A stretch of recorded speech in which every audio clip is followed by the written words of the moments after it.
Oke. Diriku saat ini eh, setelah beberapa hari mengalami kebangkitan atau mendapatkan motivasi kembali, dikalahkan oleh kenyataan yang lu kira lu bisa memenangkan perlombaan dengan menggunakan adrenalin yang tidak pernah dilatih, yang hanya menggunakan omong kosong, pengalaman yang selalu lu bangga-banggakan yang sudah tiada, yang tidak akan bisa pernah terulang kecuali lu mencoba keluar dari zona nyaman.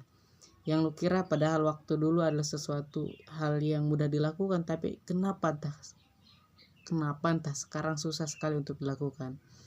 Ya, hal-hal positif seperti halnya lu menjalani kehidupan. Ketika merasakan kemudahan, lu pasti meninggalkan yang namanya kesulitan. Sekalipun itu kesulitan, pasti akan lu anggap sebagai kemudahan. Dan kebalikannya, ketika sebuah kesulitan lu rasakan, pastinya kesulitan itu akan menghilangkan kemudahan. Sehingga hal-hal yang sepele lu anggap sebuah sesuatu yang bisa mengubah bagaimana pola pikir lu ditentukan. Mindset lu selalu berubah-ubah, tidak bisa menetapkan tujuan, selalu pusing memikirkan segala hal, selalu fokus, tetapi fokusnya pada hal-hal yang menurunkan semangat, yang menghilangkan positif terhadap produktif. Produktif itu adalah sebuah kinerja dalam kehidupan, dalam setiap harinya lu merasakan yang namanya kegembiraan atau merasakan yang namanya kebahagiaan secara emosional, batin, mental, dan juga ke spiritualan juga ya. Jadi bisa dibilang sih semua yang lu rasakan itu padahal cuman ada dua, kebahagiaan, kesusahan. Mau anggap seperti apa dunia yang lu rasakan? Apakah sebuah tantangan atau kesulitan menjadikan hal itu menjadi lebih mudah untuk lu bisa mendapatkan apa yang lu inginkan? Apakah itu bisa menjadi sebuah ancaman? Bisa lu ubah sebuah makna atau mindset yang ada di dalamnya. Jangan lu anggap sebuah halangan, rintangan itu sebagai sesuatu yang bisa menghentikan gerakan atau menunda sebuah pemikiran.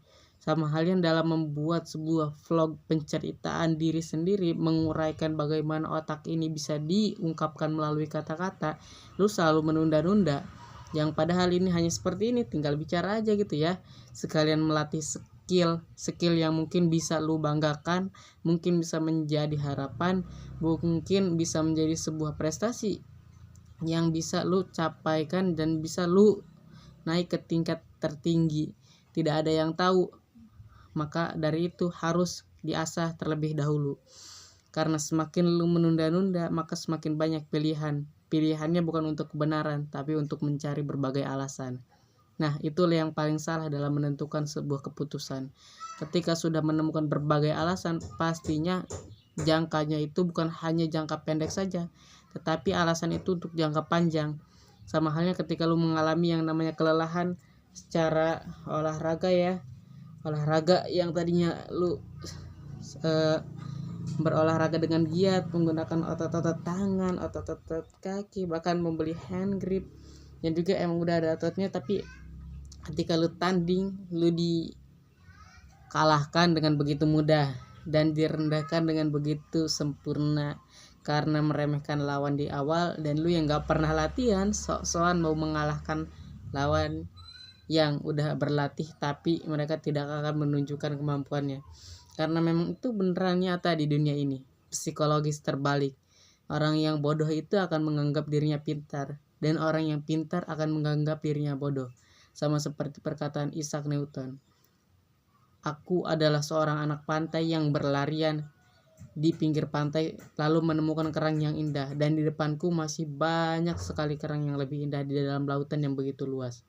Itulah pengetahuan yang padahal dia kembangkan, padahal yang beliau belajari sehingga menjadi penemuan yang luar biasa di dunia, tapi merasa bahwa itu bukanlah seberapa untuk kehidupan umat manusia.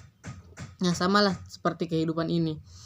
Jadi jangan pernah merasa sesuatu yang lu tidak pernah latih, tidak pernah cari tahu, bahkan tidak pernah meneliti dengan detail lebih lanjut sebagai sesuatu yang lu anggap itu adalah hal yang bisa mengubah dunia.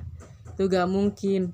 Sama halnya baju yang ini, Agent of Change. Awalnya ini adalah baju yang gue banggakan karena pertama kali dikasih baju gratis atas sebuah keikutsertaan organisasi kaderisasi di SMP Negeri 1 Baros. Baju ini ukurannya pun sangat besar, XL, karena gue mengira akan bertahan di organisasi itu dalam jangka lama bahkan sampai sekarang. Tapi nyatanya ketika teman-teman sudah kehilangan arah, teman-teman sudah pergi menuju jalannya masing-masing, menuju tujuannya sendiri-sendiri, gue ikut-ikutan. Itulah alasan kenapa yang membuat seseorang itu tidak bisa sukses, bahkan tidak mempunyai impian, tujuan, selalu terpuruk dalam kesedihan, hanya gara-gara satu, yaitu suka ikut-ikutan, gak punya pendirian, keteguhan, kekuatan.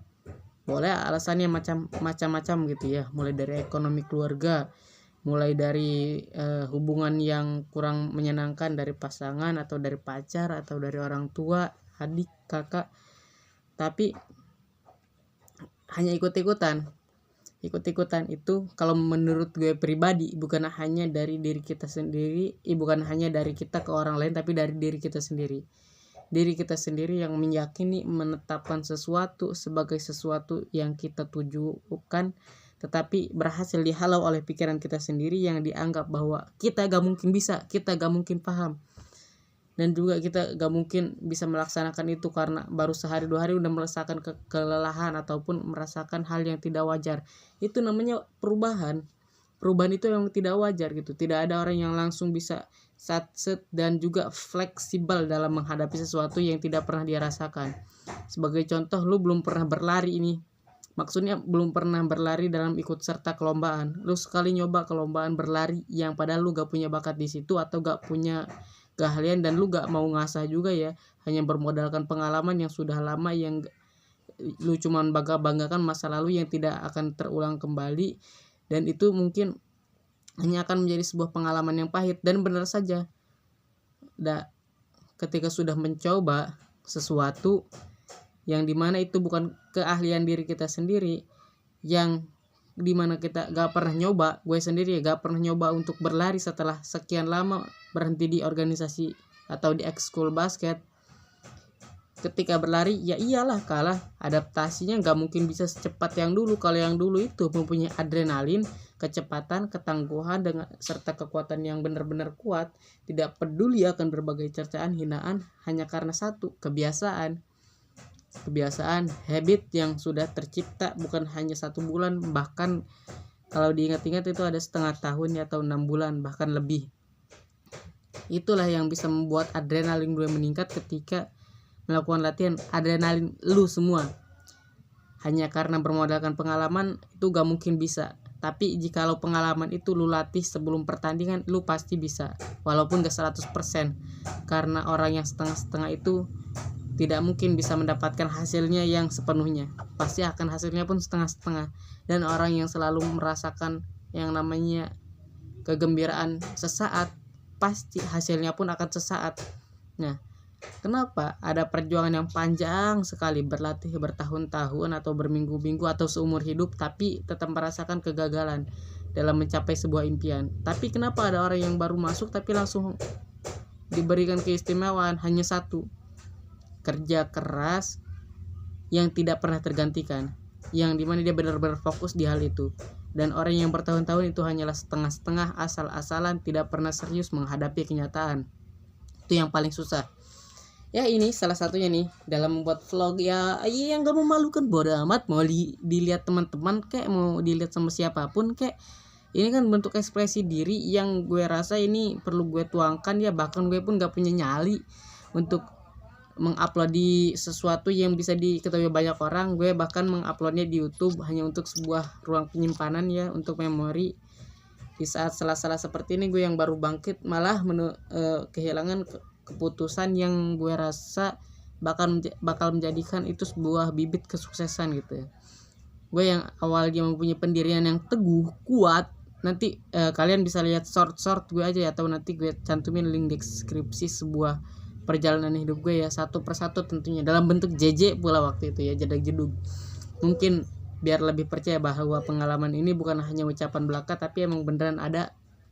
Itulah yang membuat sesuatu itu susah untuk dilaksanakan. Hanya karena satu, lu terlalu, yang pertama hidup di masa lalu. Hidup di masa lalu itu gimana bang? Hidup di masa lalu itu gak bisa menentukan tujuan awal, selalu mengenang-enang bagaimana dirinya saat berkembang waktu itu, selalu membanding-bandingkan. Nah itu membanding-bandingkan itu lagi. Kalau gue yang dulu itu lebih hebat dari gue yang sekarang, itu berarti lu bukan hidup di masa sekarang tapi di masa dahulu. Lu harus kembali ke masa lalu, dan itu gak mungkin bisa. Artinya apa? Artinya lu gak bisa menentukan tujuan lu sendiri gitu, hanya bisa menentukan tujuan yang udah lama hilang. Yang kedua, selalu terjebak dalam habit lingkaran.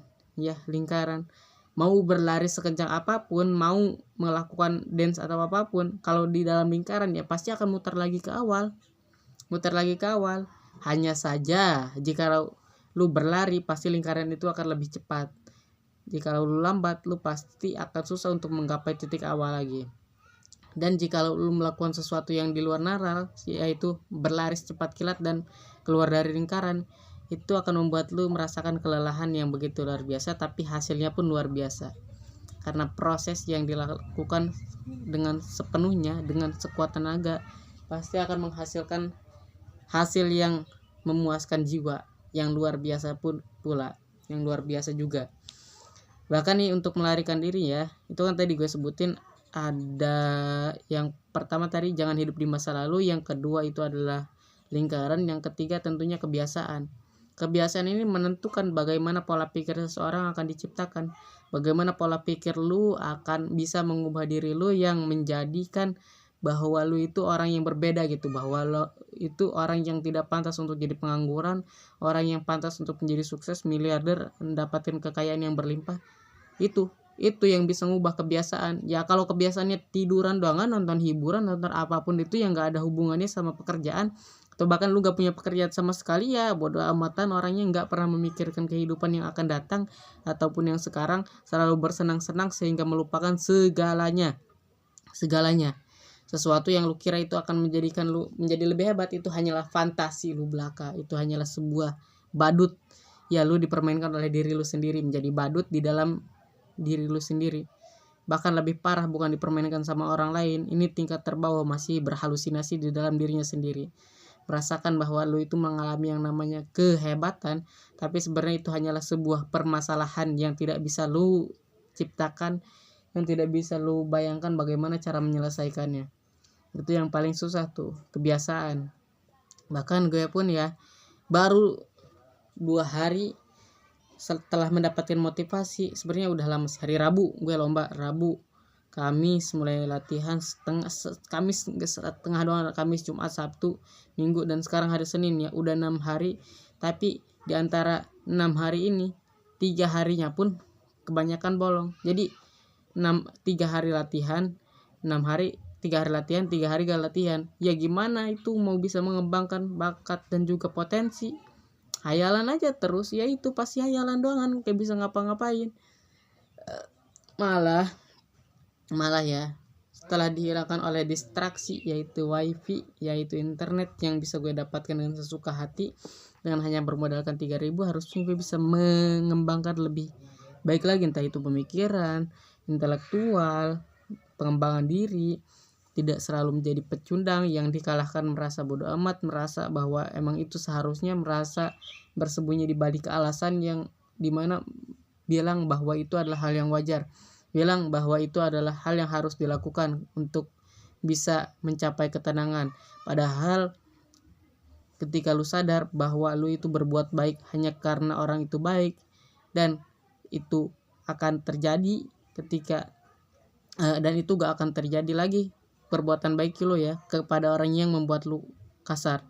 Itulah kenapa ketika lu mencari ketenangan di balik nama pecundang, pastinya ketika menjadi seorang yang dipuji, lu gak bakalan kuat untuk dikatakan pecundang. Karena apa? Karena gak sesuai dengan prestasi. Lu wajar dikatain pecundang karena gak punya prestasi apapun yang bisa dibanggakan. Tapi kalau lu udah mendapatkan prestasi, udah mendapatkan sesuatu yang dibanggakan, dipuja-puja, ketika ada seseorang yang bilang Allah kebetulan lemah, pasti mental lu gak bakalan kuat. Mental lu pasti selalu berada di mental pecundang yang sudah biasa, dan itu pasti disesuaikan dengan tempat. Kenapa disesuaikan dengan tempat? Karena ketika lu gak bisa menempatkan diri pada sesuatu yang sudah semestinya, lu pasti akan kebingungan ketika mempelajarinya. Sebagai contoh nih, lu hanya berbuat baik ketika orang itu baik, betul? Lu mau kata-katain apapun, karena apa? Karena lu nya pun gak punya sesuatu yang bisa dibanggakan, betul. Tapi kalau dalam sesuatu kasus yang dimana lu menjadi superstar hebat ya, menjadi pemain sepak bola yang luar biasa, ada yang mengatakan pasti akan membuat mental lu sedikit goyang. Kenapa gitu? Gue udah berjuang tapi masih ada yang ini. Kecuali lu belajar sesuatu yang bisa menghilangkan distraksi, yaitu dia itu gak suka sama gue, dan gue gak bisa mengubah pikirannya, karena seseorang hanya bisa mengubah cara pandang pemikiran dirinya sendiri dan tidak bisa mengubah pemikiran orang lain. Karena jikalau dia bisa mengubah, pasti orang yang dia ubah itu pasti akan berubah lagi. Karena apa? Karena orang seperti lu aja bisa mengubah dia, apalagi orang lain, apalagi dirinya sendiri. Ya begitu. Kalau lu gak punya pengaruh, pasti bisa mengubah orang lain, itu orang itunya mudah diubah gitu. Bukan berarti dia keras kepala. Kalau bisa mengubah orang yang keras kepala, artinya lu bisa memberikan sebuah tujuan kepada orang yang meminta saran, dan artinya lu orang yang luar biasa. Kalau lu orang yang biasa ya, mencoba menginginkan perubahan pada seseorang, ketika dia berubah pun dia pasti akan mudah berubah. Tapi ketika dia sendiri yang datang kepada lu meminta saran, pasti lu mempunyai keistimewaan yang gak dipunyai oleh orang-orang. Itulah yang namanya sebuah saran untuk bisa mengubah seseorang. Dan untuk bisa mengubah seseorang yang gak suka sama lu pun hanya satu, buktikan pencapaian lu berdiri di tingkat yang paling tinggi yang kira-kira dia gak bisa mencapainya, dan lu sendiri bisa bangga untuk menunjukkannya. Itulah tingkat dimana lu bisa berhasil mencapai kejayaan. Ya, masuk lagi ke fase yang dimana gue kembali sedikit depresi atau frustasi ya, karena 2 hari mengalami yang namanya kesenangan jangka pendek ya, cuman gara-gara wifi-an kembali ke awal, padahal jaringannya emang udah lemot itu. Tapi entah kenapa cuman satu yang selalu terbersit di pikiran gue ketika gue mendapatkan sebuah hiburan, yaitu sebuah tontonan yang benar-benar memuaskan hati, jiwa, dan juga ekspresi para sel-sel yang ada di dalam tubuh ini, mau itu mata, mau itu otak, mau itu mental, mau itu jiwa. Ya emang sementara sih, tapi itu begitu menyenangkan gitu menonton sebuah pertandingan sepak bola. Dan kebetulan gue suka anime bola ya, anime bola yang dimaksud adalah Gembok Biru, yaitu Blue Lock, sebuah karakter utama yang dimana dia bernama Isagi, yang awalnya hanyalah sebuah NPC itu artinya MC, tapi peringkatnya selalu terbawah, sedikit demi sedikit mencapai atas. Itu emang hal yang biasa ya, gak bakal sedikit di dalam dunia anime atau dunia hiburan pun semuanya sama, kadang-kadang dari bawah dulu baru ke atas, karena itu konsep yang diajarkan di dunia ini maupun di dunia khayalan, dari bawah ke atas. Tapi yang bikin aneh, banyak sekali orang-orang di sekitarnya yang terjatuh ke dalam jurang. Tapi walaupun si Isagi ini terjatuh ke dalam jurang, ada di bawah jurang, tapi dia terus berusaha untuk menggunakan seluruh tenaganya. Nggak ada yang namanya kata putus asa. Sekalipun putus asa pasti langsung berubah di tengah-tengah awal. Nggak bisa berhenti untuk mengungkapkan ekspresi diri, kreativitas, serta strategi yang dia ciptakan. Nah, hiburan itu adalah hiburan yang tentunya sangat menyenangkan ya. Bisa dibayangkan pertandingan Piala Dunia. Sebelum melakukan Piala Dunia harus melakukan yang namanya pelatihan terlebih dahulu, pelatihan pelajar, dan hanya striker atau penyerang berkumpul di satu ruangan. Dibagi ruangannya menjadi striker V, W, X, Y, Z. Dan itu berbagai tim yang tadinya lemah, sedang, lemah banget, dan yang lemah banget ini melawan yang terkuat yang tidak pernah terkalahkan dan menang. Gimana enggak begitu epic. Dalam sebuah tim itu pun banyak sekali karakter-karakter yang begitu luar biasa, yang mempunyai berbagai kendala, yang mempunyai berbagai alasan kenapa dia tidak bermain sekuat tenaga, tapi bisa mengembangkan, menghancurkan sebuah penghalang yang ada di hadapannya. Sama seperti di dalam hiburan, walaupun itu sebuah alur cerita yang diceritakan, karena anime yang sekarang mengalami drop ya, Blue Lock season 2 tidak seperti season pertama yang begitu menegangkan, menakutkan, dan juga drastis dalam pertandingannya sangat terasa, tapi di season 2 sangat PowerPoint banget, gerakannya lambat, tidak mempunyai adrenalin yang kuat, padahal itu adalah momen yang sangat dinantikan oleh para pemirsa, pertarungan antara anak pelajar SMA yang sudah dilatih di sebuah persekolahan melawan pertandingan resmi orang tua, yaitu U20. Bukan orang tua, lebih tepatnya orang yang mewakili negara, melawan orang yang hanya sekumpulan striker, yaitu sebuah orang-orang anak SMA yang hanya dilatih oleh orang yang bahkan tidak dikenal. Ya, walaupun kalau melihat ke alur cerita sekarang, ternyata orang yang melatih itu adalah orang yang pernah menduduki posisi puncak dunia. Tidak bisa dipungkiri bahwa tidak mungkin orang biasa dapat melatih orang-orang atau anak-anak SMA yang mempunyai mental egoisme yang bisa menghancurkan U20 di sebuah negara. Di tim negara tersebut bisa mengalahkan dengan skor tipis 4-3. Tapi mau tipis mau apapun, hasil akhir adalah segalanya. Itu yang dikatakan Jonggun di manhwa Loksim. Semuanya pun rata-rata orang kuat hanya mengatakan hasil akhir adalah segalanya. Ya, gak punya hasil ya gak bakalan dilihat, ya gak bakalan dikenang. Nomor 2 hanyalah sebuah urutan, bukan hanya sebuah bukan prestasi yang bisa dibanggakan. Tidak seperti nomor 1 yang selalu dikenang, bahkan selalu diingat. Itulah yang paling bisa diungkapkan pada metode pada hari ini. Ya, gue simpulkan aja seperti ini kali ya.